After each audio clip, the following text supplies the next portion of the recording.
now we're going to shift a bit into Lacan.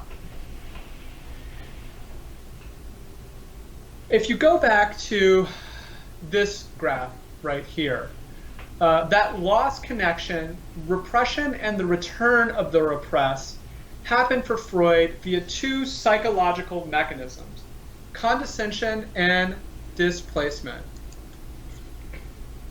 Not displacement, but displacement. I guess as a sort of a sort of portmanteau of discipline and displacement, my unconscious was doing some work there. But something like condensation and displacement, i.e., if you watch the movie Fight Club, there's this line about our fathers are our models for God, right? What happens when our fathers abandon us, right? What is the psychological mechanism where God serves a paternal function in our psychological life? That is condensation, where certain things sort of stack on top of each other so that they become equivalent, right? And so what might happen is that, like, let's think about the dirt-guilt association that we talked about in the hand washing, right? Does that's probably a good example of condensation, where guilt and dessert have sort of dessert. I don't know. I took the cookie even though I said I wouldn't. So that's right. They sort of get condensed into one thing, and now guilt is the same as dirt, right? Or it could be displacement, right? And this is where it gets tricky when trying to sort of focus things out. Is guilt equals dirt a condensation of the two objects together? Or is it a displacement where I can think about dirt as a physical thing, whereas it's too traumatic to think about dirt as a metaphorical thing that's guilt, right? Let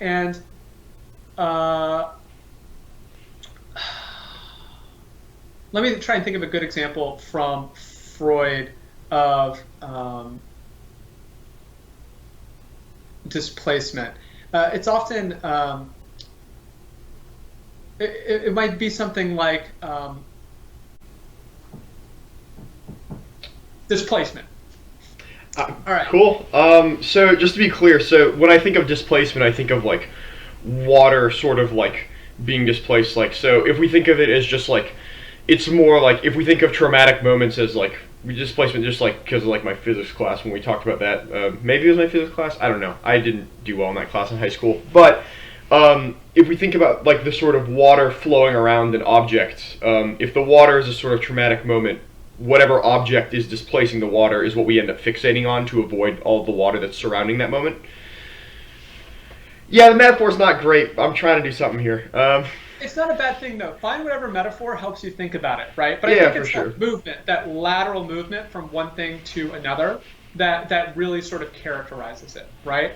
And Freud says that these are basic psychological functions in our mind, and there's actually an interesting amount of neuroscientific theory and investigation about this. Roman Jakobson very famously talked about this in his essay, Two Types of Aphasia. That's not the precise title, but aphasia is a linguistic disorder that can be neurological, and there's two poles of it. And in one pole, you can sort of never stop talking. You're constantly making connections, but you're never organizing it along a central thread. It's like as if you were telling a story, but the story just jumped from place to place to place to place, right? Metonymically, it displaced itself along the thread.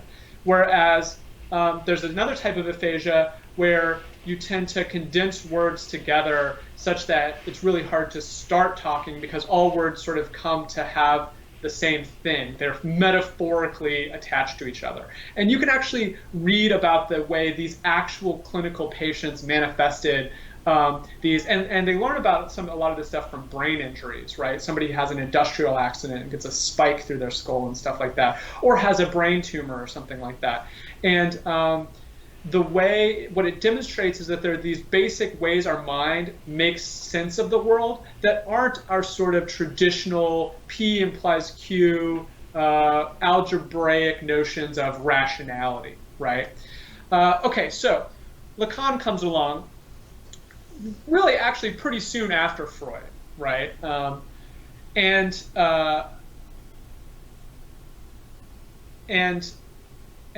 his emphasis is on two different things. First, his emphasis is on language as a primary motivator of human identity and desire. And secondly, he also incorporates structuralist philosophy, including structural linguistics. So these two things are tied together. Structuralist philosophy and sociology to think about human relationships more complexly. The structuralism of Levi-Strauss and I just want to ask just real quick, just what do you mean when you say structuralist philosophy? Like, what does that term specifically mean? So it's difficult to summarize right now, but essentially the basic idea is it inverts the relationship between individuals and society to understand that society has its own basic structures that sort of stand above and beyond individuals, right? And it also argues that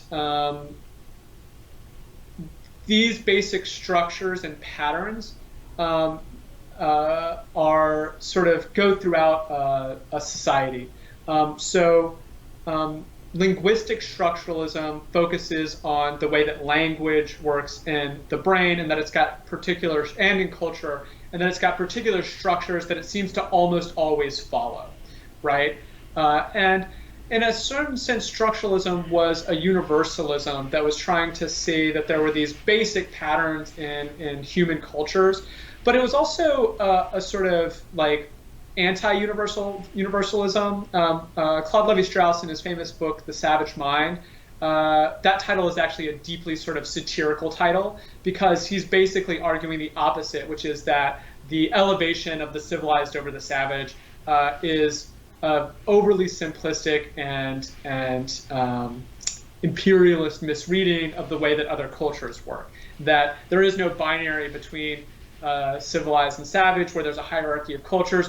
There are just different ways that culture can function as long as it has some basic structures. So for Claude Levi-Strauss, who studies cultures from all over the world, from hunter-gatherers to islanders who have polytheistic religions, to Parisians, right?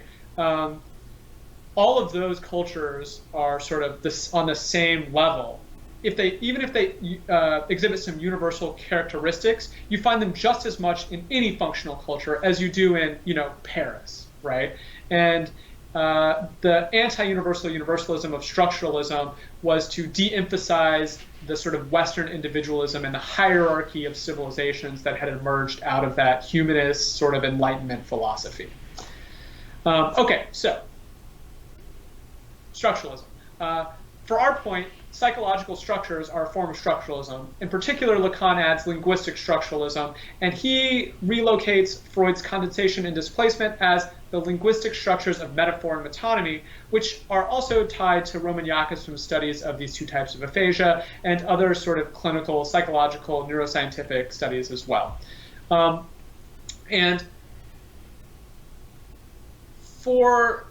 In order to understand desire as a political factor, enjoyment as a political factor, you have to understand that there are these other types of logic that the unconscious functions by. The logic of the unconscious is different, and its primary tools are metaphor and metonymy. For instance, if you think about racism today, right? A lot of the arguments that racists make are sort of rationally unintelligible in a lot of instances, but they make a lot of psychological sense when you take into account displacement, condensation, identity, and other questions like that, right? And so to understand these political issues, you often can't just resort to, well, they should be less racist. If you can't understand what structures that racism in the first place, you're just sort of attacking it at its strongest point as opposed to its weakest point. Okay, so All right, here's where it gets real. So for Lacan, there is a tripartite division to the individual subject. You have 3 parts to your mind, very similar to Freud's unconscious, preconscious, and consciousness, but also very different. For Lacan, they're the real, the imaginary, and the symbolic. I'm going to teach you a way to understand these that's based off the development of a child into a subject, right? From an infant to an adult, basically, right? There's a problem with this. What I'm about to tell you is a good way of understanding this, but it's not entirely correct. Psychoanalysts are always saying things like this: use this as a way of understanding, but not as something that's sort of totally rigid to understand. And the reason that it's not totally rigid is that psychoanalysts don't think that there's actually a temporal logic to each of these things. We all sort of have all of these things in us all at once, but there's a way of understanding individual development that's tied to these things. So in other words, I'm oversimplifying. Okay, so the real. You are a baby, right? Let's say you're 3 months old, right? You exist in a state in which you are a part of everything around you. The division between you and the world doesn't really exist for you yet. The division between you and the world doesn't really exist for you yet. You are, in relationship to the world, a whole bunch of squiggly lines, a whole bunch of those original ego object things, except there's no difference really between the ego and the object yet. For instance, you tend to think of other people as part of yourself. So, your mother, you think of as part of yourself, and when your mother is taken away from you, you feel like it's losing a part of yourself. And this creates a fundamentally traumatic relationship between the infant and the world, because it doesn't think it's different from the world, but it can't control the world around it. Both because it is, as Lacan says, born too soon. You're not a deer and can walk around immediately after being born. You're totally dependent on somebody else, right? But also because there are other people in the world, but you have no conception of that. And part of developing as an infant in the real, where there's none of these other relationships or divisions attached to each other, is that it's traumatic because there are divisions and you're not in control. And there's this basic sense of helplessness. Now, as the infant experiments with the world, it gradually begins to understand that it is a coherent object. And this is when the real gets overlaid with the imaginary.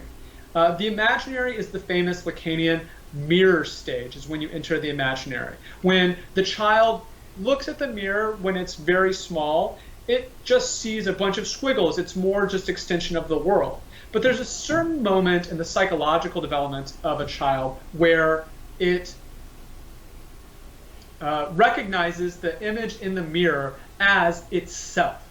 And that recognition is often accompanied by a moment of joy and glee, right? Of seeing your own image, of being, that's me. That fundamental and first act of recognition is the mirror stage. It's what Freud calls and Lacan calls primary narcissism. And in that stage, you take all of those squiggles and you sort of take those lines and you draw them into a crude image of yourself, i.e. the self in the mirror. And like Narcissus staring at himself in the pond, right, you become your first object. You are the first object that you love in the world, because you have to be your own first object before there can be other objects in the world, i.e. differences between self and object. So a way to think about this is, at the moment where I realize that person in the I can hear an echo like through your speakers. It's kind of weird. Is there a way you can like turn the volume down on your end, Ricky? Sure. Sorry, yeah, I can like hear it. Okay, I think it went away. Yeah. Sorry, I just like know that would mess with OBS pretty bad. So this moment that I realize that I'm me when I look in the mirror, now that I know, like, oh, that's me. Now I know that my mom isn't me. I know that my favorite rattle isn't me. I know that the bed I sleep in isn't me. Now that I understand my sense of self, I understand what's not myself, right? Now that I sort of know, it's about, like, I guess, finding the boundaries of our self versus the world around us. And now that I understand those boundaries, I can start thinking about other objects. Yes, exactly. And Okay. nevertheless, you still are focused on yourself and how those objects relate to the self. It is very much a unidirectional relationship to all of these different objects out there. So right? I'm still, when I'm a baby, once I have this realization, I'm still egotistical and don't really care how other things relate to me, just how I relate to those other things. Yeah, it's almost like there's nothing but the ego. But nevertheless, so first, this is, well, here, let me give an example. So this is the realm of, the imaginary is the realm of fantasy. And this is why children live in such a sort of quasi-make-believe world where things are half real and half not real. And whenever you joke with a small child about something being fake, they're always never totally sure whether you're 100% telling the truth, because the line for them between fantasy and reality is almost non-existent, right? And that's why they can live so fully in worlds that are very artificial, like children's cartoons and things like that, right? Children inhabit the world of fantasy, of fairy tales, of myth making and creating myths about things. Nevertheless, that still doesn't quite fit with the world, because as you take yourself as the object and you still sort of think as everything related to you, you continue this process of being frustrated by the world, of there being a lack between what you desire and the world's ability to give it to you, right? And in fact, the fundamental separation from the world that takes place in primary narcissism is an institution of lack, of recognizing that the world is not me, right? That there is something between me and the world that makes it impossible for the world to fulfill my desires. Think about it like this: things that are necessary for you and are intimate parts of your being, you gradually recognize are in the hands of, or the responsibility of, other people, right? So being fed, right? The relationship of a baby to the mother's breast or a bottle as the basic unit of sustenance. And eventually, your parents just take that away from you, right?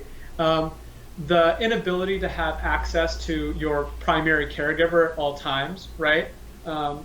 Even if you want mommy all the time, daddy says no, etc. It's very hetero, but gives you an example, a schema.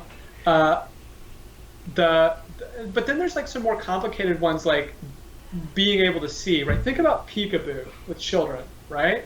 Peekaboo is about trying to test the world around you and control those objects around you. If I don't see it, it doesn't exist, right? But what you gradually learn from peekaboo is that seeing and being seen is a reciprocal relationship. That vision itself, the visual field, what you can see in the world, is possessed as much by the other as it is by you, right? So, and I understand. I believe it was Freud who talked about this a little bit. The Fort Da game. Yeah. Do you want to just like sort of go? Do you want to just like sort of explain what that is? Because I know that's like a term that's often brought up. The Fort Da game is a little German game that children would play with a top, I think, where they would sort of, you spin it and it goes away, and then you pull it and it comes back, right? And the most important part of the game is that with this little toy, the child like throws it over the edge of something and makes it disappear, right? And then he calls it back. And this is where Lacan's linguistic reconceptualization of Freud comes in, is that in Freud there's all these basic moments of language that Freud just doesn't have he doesn't have structural linguistics or modern linguistics to sort of see how central they are to his psychological theories. And Lacan just sort of like emphasizes that, right? So Fort Da means here, not here, right? Present, absent, present, absent. And the child is playing the game of trying to tame objects with language, right? But also of slowly coming to grips with how things appear and disappear. You always hear things like when a parent walks out of the room, they're like disappear for children and stuff like that. Yeah, sorry. That's probably not true, but not entirely true. But it does illustrate that the way that very young children think about presence and absence is different than children who have language and are playing that Fort Dog game or peekaboo all the time. Okay, sorry. And the things they're doing is they're practicing those. Just an FYI, someone in my house just knocked on my door, so I'm gonna go see who that is. But just like keep talking, it's still recording. Sorry about that.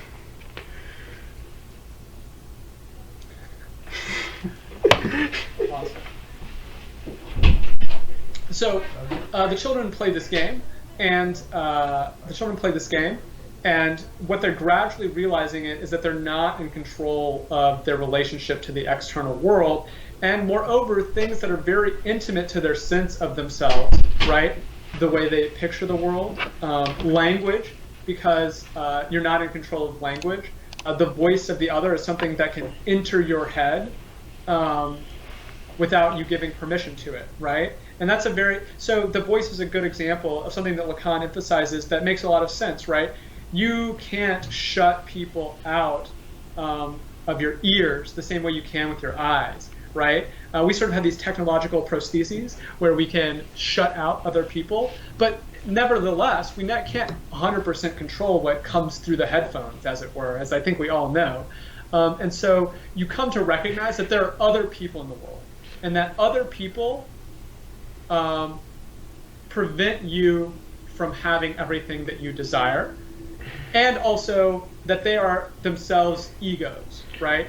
And this layering of the symbolic over the imaginary is that final process of maturation where the sort of child's focus on their ego as it relates to objects becomes an understanding that objects are not 100% in their control, and that they are distributed amongst a broader cultural economy that involves other people. And this starts on just the family level or the local intimate level, your family, your extended family, your classmates, and things like that. And then as your symbolic knowledge of the world grows, you recognize that, you know, the way you are taught particular things structures the way you think about things, that, you know, there's X billion number of people on Earth, that there's such a thing as history, that there are far fewer things that you're in control of than you had first thought. And that's when you sort of enter the symbolic. So something that I've sort of kind of noticed is that it seems like Freud is sort of much more concerned with like being, and as you said, there's a distinction between the clinic and the theory. It seems like Freud is much more concerned with just like saying, I have these ideas, and they seem to work well with regards to just helping treat people's traumas. So that's where Lacan seems much more concerned with sort of building this into a general theory of human existence. Do you think that would just sort of be a correct assessment about like part of the dichotomy between the two? No, and here's why. So Freud was a very, well, Freud publishes The Interpretation of Dreams, right, the book, when he's 39 or 40, basically. So he has a broad experience of the world. And pretty quickly, he starts writing books that are about the social in general. He's very concerned about the social very quickly. So in 3 essays on sexuality, especially as he edits it and refines it over time. If you read a work of Freud that he edits a lot, there'll be a lot of footnotes, a lot of discussion about which editions it was, etc. He talks about the way this is related to basic social structures, right? The phrase society must be defended, or something very similar, appears in Freud's 3 essays on sexuality and will later become a title of a series of lectures by Michel Foucault, in which he talks about things like the Oedipus complex. Civilization and its Discontents is a book that's concerned with the rise of fascism, right? Beyond the Pleasure Principle, The Future of an Illusion. They're about religion and religious fanaticism.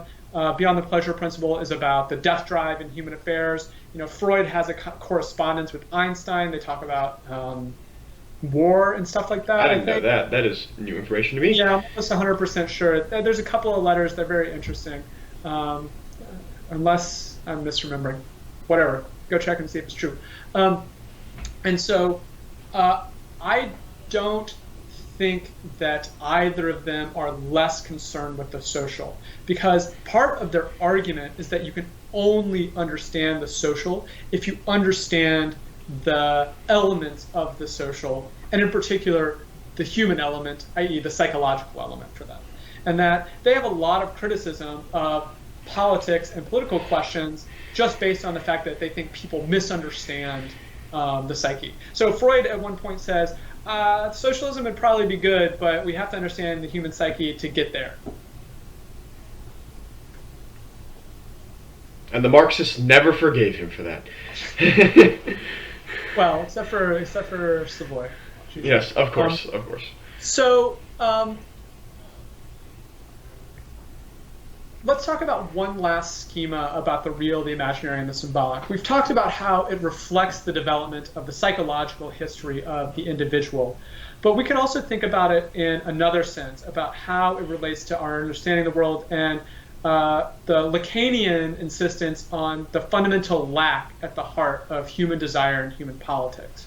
So in one way of thinking about the real is a direct, unmediated experience of the world, a direct, unmediated experience of the world. And the problem is, with us getting to the real of the world, is that our tools for getting to the real of the world are not sufficient, right? We use, through language, logic and rationality to try and explain the workings of the world. But ultimately, especially on the individual level, our tools are too imprecise, right? Like, you know the scene from the movie Predator where we realize that the predator can see not just in the regular visual spectrum, but in ultraviolet and infrared, right? Well, that's a fundamental sort of moment of recognition that our senses are imperfect and that other beings might experience the world in completely different ways than we do and have access to things, right? So when we see a book, we can't see the molecules that make it up, right? When we walk through the world, we know that gravity exists, but we don't experience it as, being whipped around on a ball as we're spinning through the universe, right? The way we perceive things is fundamentally constrained by our senses. And moreover, in addition to being constrained by our senses, our sensory experience is constrained by language, because the categories we use to describe the world inevitably give things that don't have value, because value is a human construct whose vehicle is language, or more broadly maybe the symbolic. Now, that means that there is a fundamental lack in the way that the symbolic helps us understand the real, right? And that lack has to be covered over or sutured by recourse to the imaginary or fantasy. So the symbolic tries to cover the real, but there's this one area over here where it's always constantly failing, where the world resists, other people resist, science resists, everything, history resists.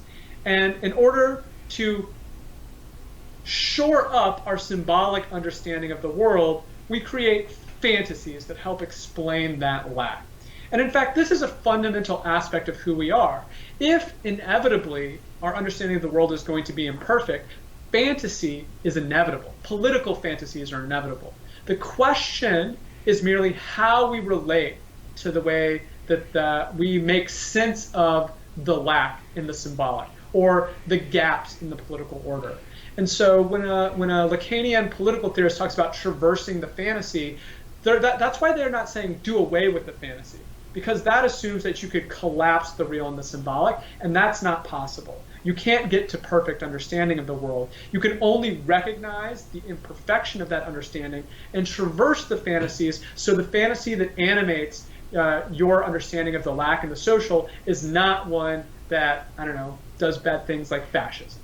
So so I guess I have two things to say before I guess we move on from this section. So first off, a fantasy isn't just a child's imagination is a fantasy, but the same logic applies to fantasies of I know the term is like fantasies of wholeness, but like fantasies of like national unity, like the example of like fascism, all these sort of impossible, unrealizable things that the world just sort of doesn't get in the way of, are all sort of like, it's the same logic of fantasy that applies to like a child wanting to be a superhero, that sort of thing. Okay, so I guess like knowing that, so like it's my understanding that like in maybe I'm like getting ahead of myself because I don't know how like what the average I guess age of the people who be watching seminars, but in calculus and even algebra actually too is I think where I learned it. There are these concepts called like asymptotes where it's like a graph that gets really close to one number. Like if there's the limit is 1, this graph will get really close. This line will get really close, but it'll never actually intersect it. So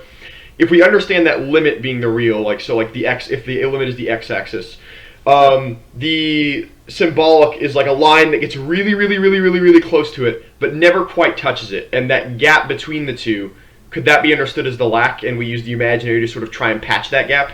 Yeah, I mean, the ability of the real to encompass the be encompassed by the symbolic, for the symbolic to totally map the real, is asymptotic. Yeah. Sure. Yeah.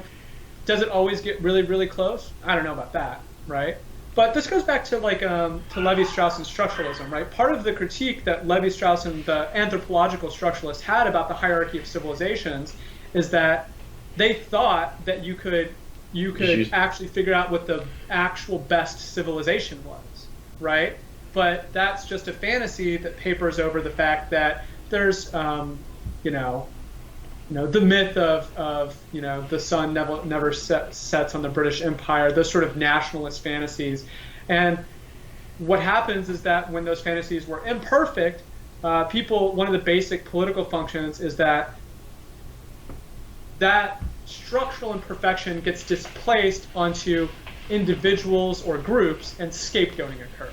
So the inability for the Nazis to actually attain the perfect society, their losses in the First World War and subsequent sufferings was displaced from themselves onto the Jews, right? And the Jews became the scapegoat, and thus their existence threatened to disrupt the whole symbolic order that the Nazis created, organized around this fantasy, and it had to be exterminated, right? Things that don't fit that neat pattern are traumatic, but one thing you can try and do with traumas that are mapped onto the political system is say, that's where the trauma comes from, we should eliminate it.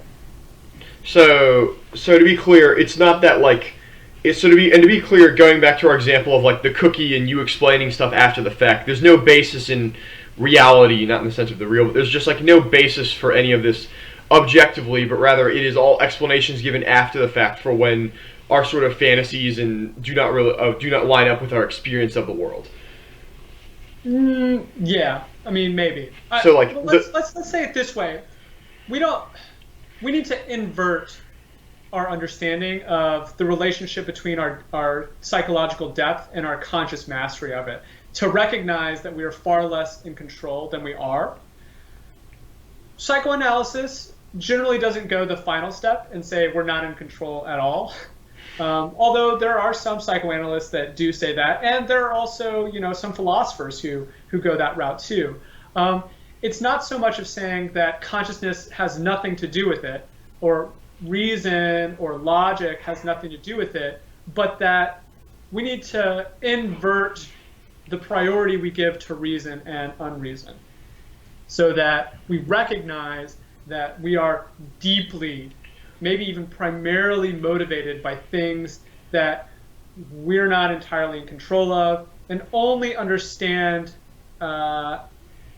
from their symptomatic emergence in our life. So thinking about the example that I think comes to mind that I think is really prescient for like me and a lot of other young people in debate right now would be like the 2016 election. So would it, like Trump sort of talking about how like Mexicans are coming over the border, stealing our jobs, all of those sort of like xenophobia, would that be an example of like scapegoating for like workers in the Rust Belt who are disaffected because the economy's not great for them? Like, oh, 100%. Yeah, oh, like, and so here comes this demagogue and also all these workers in the Rust Belt now who have lost their jobs are able to say, oh, it's because like all these other people stole our jobs. Like, we're still great. Like, America's still the best. There's nothing wrong with us. It's like the other that is causing these problems for us. Yeah, and I think that that's and you can often see when the fantasy is sort of taking over from a broader symbolic understanding of the world, when um, when when you start talking more about me and myself, the ego, which is in the Lacanian sense different from the subject. The subject is that which integrates the ego with the symbolic, um, and that to be a subject, even though that subject is always lacking, is in some sense to have knitted together the symbolic, imaginary, and the real. And sometimes that sort of comes unknit. And one of the things that is important to emphasize here is that it's a question of identity, right? And that when something threatens your identity, it feels like it threatens your life, right? I'm going to use a really silly example for a second. When we're in middle school and high school and college, we often let clothes define our identity, right? And then when we grow out of those fashions, it is really, really difficult to get a new wardrobe and buy new clothes because you feel like it betrays your identity and almost like you wouldn't exist anymore, right? Like it would be a fundamental assault on yourself. And we know by the fact that we adopted those styles in the first place from something different, that as soon as we do go and like start to wear different clothes, everything will be fine, right? I mean, yeah, in certain cases, you might get kicked out of a particular subculture or group because you no longer fit that identity. But if you wanted to change anyways, it's already an expression of identity. Okay, so the point is that things that threaten our identity feel like they threaten our life. And so a lot of the discourse about scapegoating immigrants is 100% about feeling like you have to let go an identity and that would threaten your life. So I guess sort of this whole sort of discourse about the question of like, in what you said before, inverting our understanding of consciousness versus unconsciousness. It's sort of like understanding that even though you can rationally know something isn't that much of a problem, there's still that tiny sort of, I guess this part of your brain, this sort of tiny like lizard brain thing going, no, danger, change, difference, oh God, oh Jesus, oh no, oh dear God, and sort of being able to understand how we can feel both of those ways at the same time, knowing that nothing bad is going to happen or that this isn't really a threat, but still feeling really, really scared or intimidated or nervous or anxious or whatever have you. Yeah.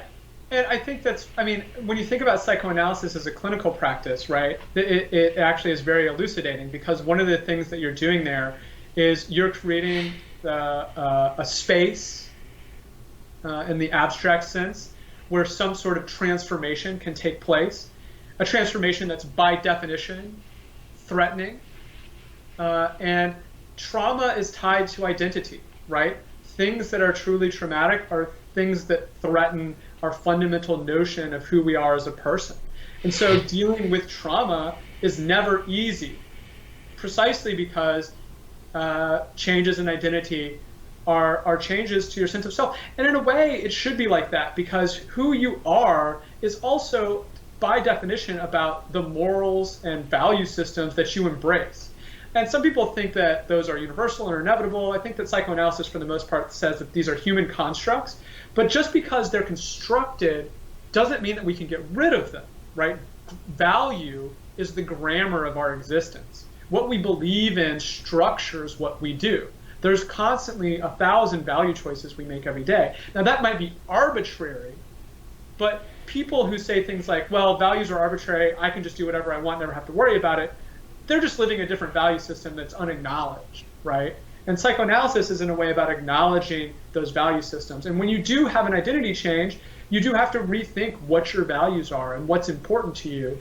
And that's threatening and difficult because it's traumatic by definition. Going back to the very first example you gave at the beginning of all this, where you talked about the way you feel about the world when you're 40 is different from when you're 25, when you're 18, when you're 12, when you're 5. Could it so it can, if we're using that as an example, then that sort of threat to change would be like people saying, I don't want to grow up. I'm a Toys R Us kid, right? That sort of fear of getting older, of changing, of sort of the unknown. right? Like even me being a college student, just thinking about like graduating college and like sort of going into like the 9 to 5 workforce is just something that kind of makes me nervous because it's just like a change. Would that sort of be an example of like a sort of, could that be an example of a threat to our identity? Like stuff that we wouldn't normally think of, but just changes in our environment, in our day-to-day routines, just in the sort of lived experiences of who we are as people. Could all those things sort of be understood in that same lens? Yeah, absolutely, right? Which is why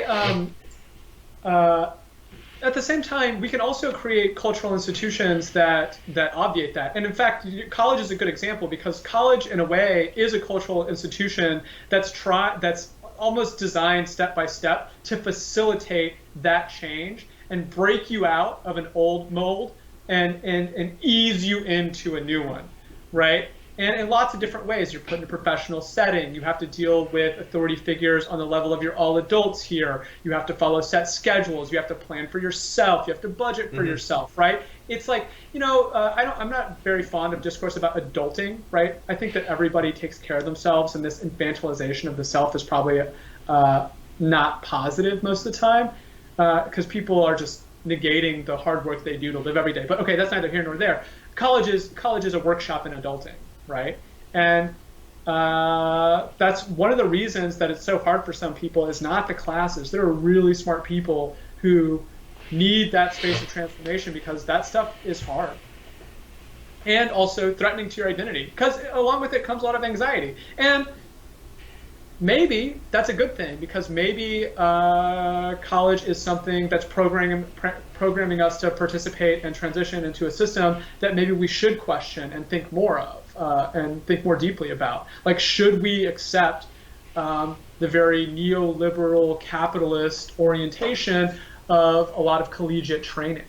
Or would our time in college, our time of transformation, be better spent in thinking of other ways to be in the world and ways that we can change that space of transformation to something that can transform us in ways that don't reproduce the structure of society that might be bad? But then again, that's a good thing too, right? I mean, college that transformation can help you transform other people and help you think about transforming even broader things like the social.